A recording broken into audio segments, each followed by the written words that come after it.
Assalamualaikum warahmatullahi wabarakatuh.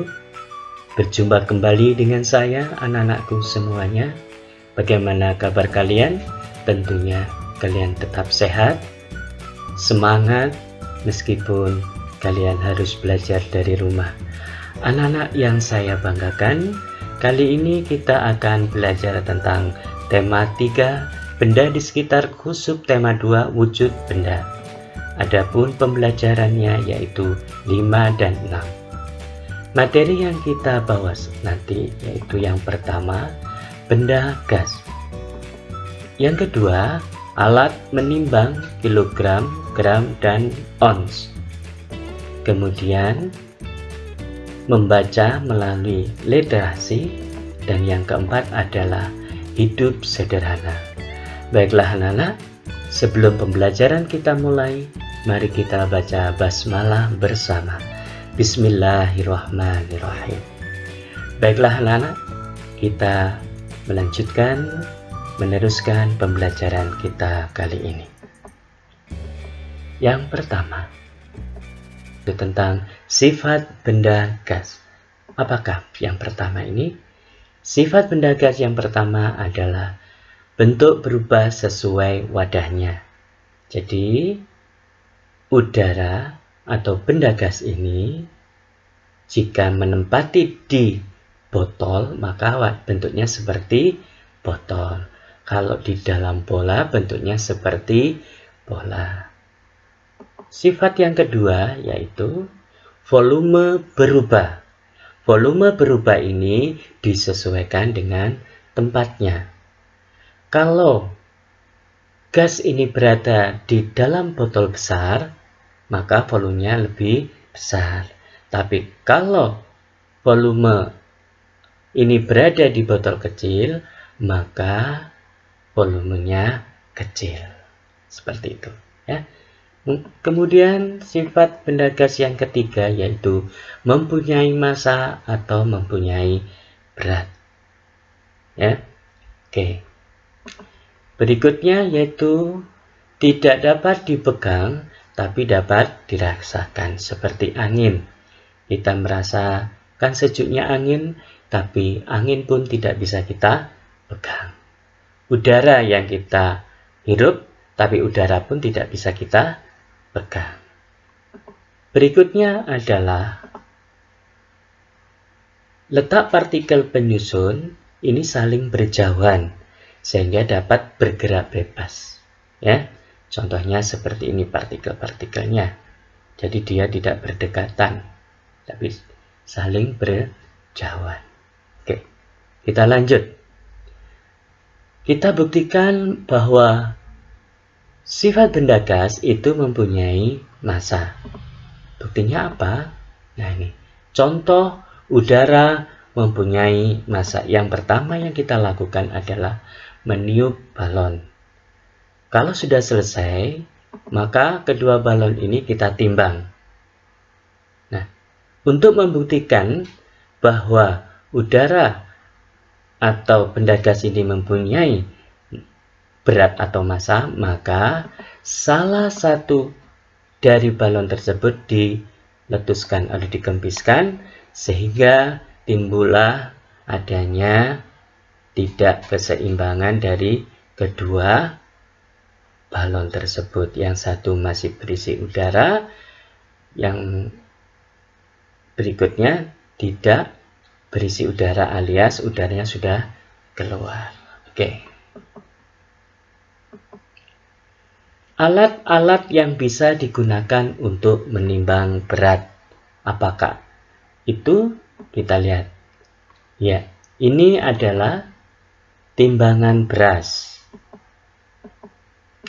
Yang kedua, timbangan badan. Kemudian yang ketiga adalah timbangan warung. Dan yang keempat, ini adalah timbangan gantung. Dan yang terakhir yaitu timbangan kue. Nah, yang terakhir lagi itu ada timbangan neraca. Nah, Apa fungsi semuanya itu tadi? Ya, kita lihat berikutnya. Nah, sekarang kita bantu Lani untuk memilih alat menimbang benda yang sesuai. Kita lihat, ini adalah benda yang akan ditimbang. Kemudian ini adalah alat yang digunakan untuk menimbang. Yang pertama, anak bayi kira-kira ditimbang menggunakan timbangan beras, timbangan kue, atau timbangan warung? Kita lihat. Iya, dia menggunakan timbangan gantung. Nih, telur menggunakan timbangan warung seperti gula, beras, ya, yang 1 kilo, 2 kilo itu masih bisa menggunakan apa? Iya, masih bisa menggunakan timbangan beras. Timbangan warung maksudnya Pak Adi. Kemudian yang ketiga yaitu perhiasan. Ini ditimbang dengan menggunakan neraca. Karena apa? Besar atau masanya itu beratnya berkisar pada gram. Jadi ditimbang dengan menggunakan neraca seperti emas, perak, atau permata-permata yang lain. Kemudian tepung. Nah, tepung ini bisa digunakan menggunakan timbangan kue, ya, untuk membuat kue. Kemudian yang terakhir yaitu adalah sekarung beras atau sekarung gula atau sekarung jagung, ya. Ini menggunakan timbangan beras karena ini melebihi dari 100 kg, ya. Jadi kalau 10 ton atau 1 ton 100 kuintal itu masih menggunakan timbangan beras. Oke, kita lanjut. Kita lanjutkan satuan berat yang sesuai. Perhatikan, 1 kilogram itu 1000 gram.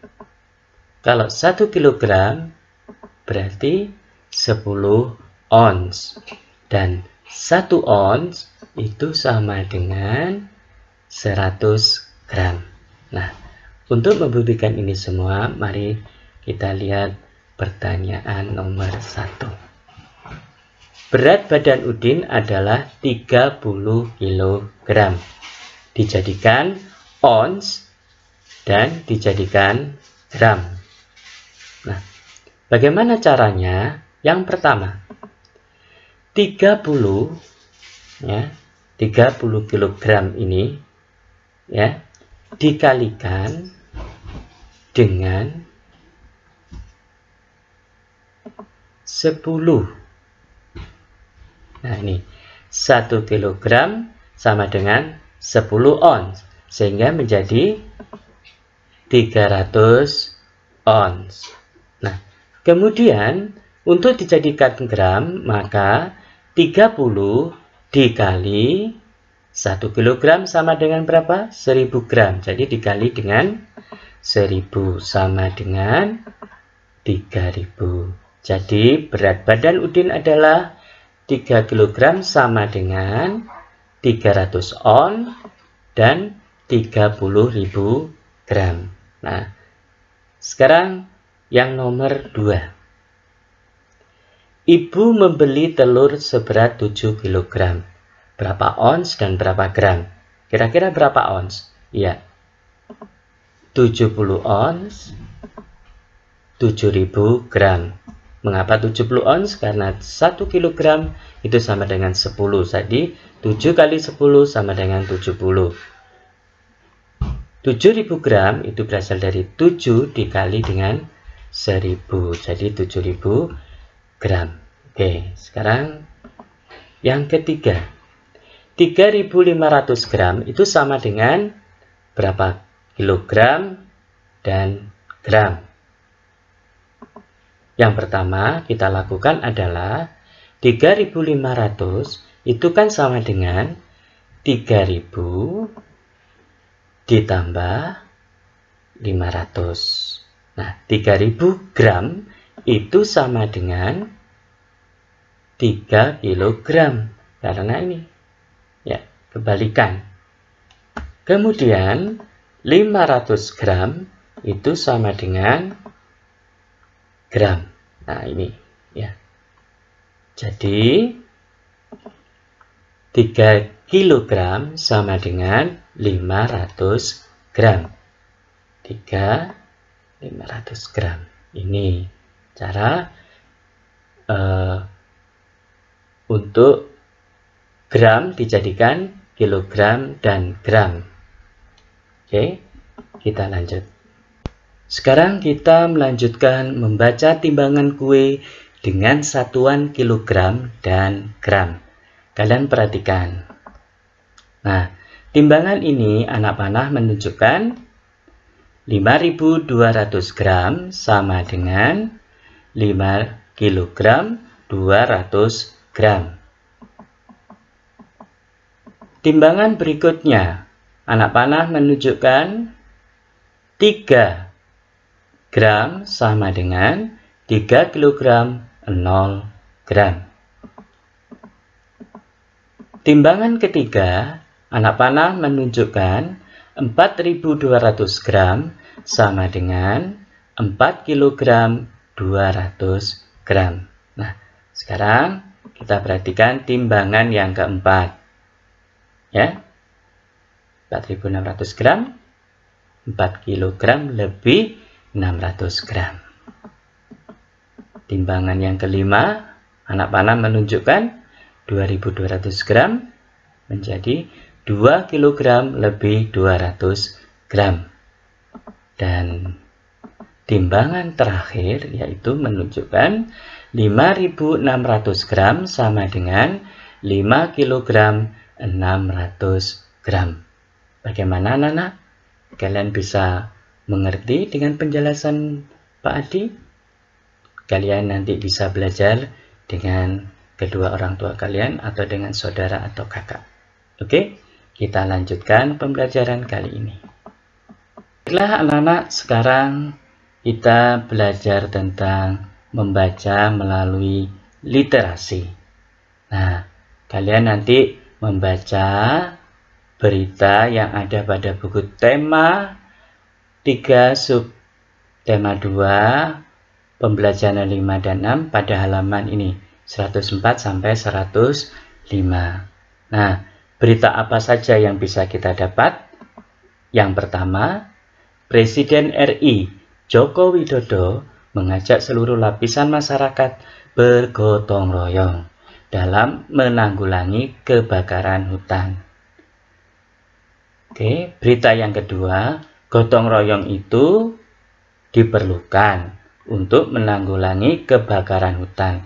Karena dengan gotong royong artinya masyarakat berperan aktif untuk mencegah dampak buruk peristiwa tersebut. Kemudian berita yang ketiga, selain dengan gotong royong, dibutuhkan kesadaran masyarakat untuk menjaga lingkungan. Nah, ini adalah ciri dari gotong royong. Ya. Jadi kalian di rumah pun juga harus mempunyai sikap gotong royong supaya semuanya itu dapat diselesaikan dengan baik, ya, dan lebih ringan lagi. Oke, kita lanjut. Hidup sederhana adalah hidup yang sesuai dengan kebutuhan. Hidup yang tidak berlebihan dalam menggunakan harta. Kata yang menunjukkan hidup sederhana. Kira-kira apa? Ya, rendah hati, secukupnya, cermat, berbagi, hemat. Itu kata kunci dari hidup sederhana. Bagaimana dengan kata yang bukan menunjukkan hidup sederhana? Yaitu pelit, mubazir, boros, berlebih-lebihan, sombong. Nah, ini adalah kata-kata yang menunjukkan hidup tidak sederhana. Ya, oke. Alhamdulillah, kali ini pembelajaran sudah selesai. Semoga yang dipelajari hari ini bisa bermanfaat bagi kita semua. Dan saya berpesan, kalian harus jaga kesehatan, jangan lupa selalu berdoa dan sering-sering bersyukur. Baiklah anak-anak, saya akhiri dengan ucapan Assalamualaikum warahmatullahi wabarakatuh.